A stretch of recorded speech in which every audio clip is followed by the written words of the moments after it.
'బద్మాష్‌లు' అనే మూవీ చూసా. మూవీ ఎలా ఉందంటే క్రింజ్ మూవీ మాట. నాకైతే అస్సలు నచ్చలేదు.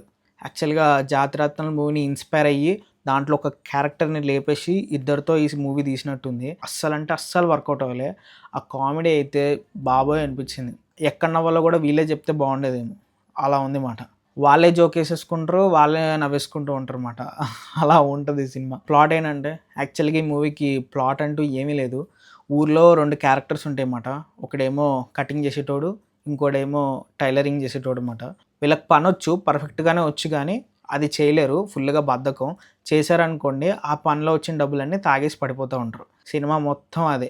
ఊర్లో అన్ని అప్పులు చేసుకుంటూ ఉంటారు. అందరి దగ్గర తప్పించుకుంటూ తిరుగుతూ ఉంటారు. ఇలా అవుతున్నప్పుడు ఒకరోజు పోలీస్ వాళ్ళు వీళ్ళని పట్టుకుంటారన్నమాట ఒక చిన్న కేసులో. ఇక్కడి నుంచి సినిమా అనేది స్టార్ట్ అవుద్ది. ఘోరమైన లాగ్ మాట.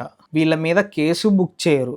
అలాగని వీళ్ళని ఇంటికి పంపేయరు. ఏదో వీళ్ళకి పనిష్మెంట్ ఇవ్వమని చెప్పి వీళ్ళ వైఫ్స్ కూడా చెప్తారు. సో, వీళ్ళని జైల్లోనే ఉంచుతారు. వచ్చినోళ్ళందరి దగ్గర డబ్బులన్నీ కలెక్ట్ చేసి మళ్ళీ తాగుతూ ఉంటారన్నమాట. ఇదే సినిమా అంతా. లాస్ట్‌కి మనోళ్ళకి బుద్ధొచ్చిందా? రాలేదా? నార్మల్‌గా పని చేసుకుంటూ బతికారా? అన్నది స్టోరీ మాట. అసలు ఎక్కడ ఒక్క సీన్ కూడా ఇంట్రెస్టింగ్‌గా ఎళ్ళదు. పాజిటివ్ అయితే అదే టేకింగ్ అయితే కొంచెం బావుంది. కొంచెం న్యాచురల్‌గా తీశారన్నమాట.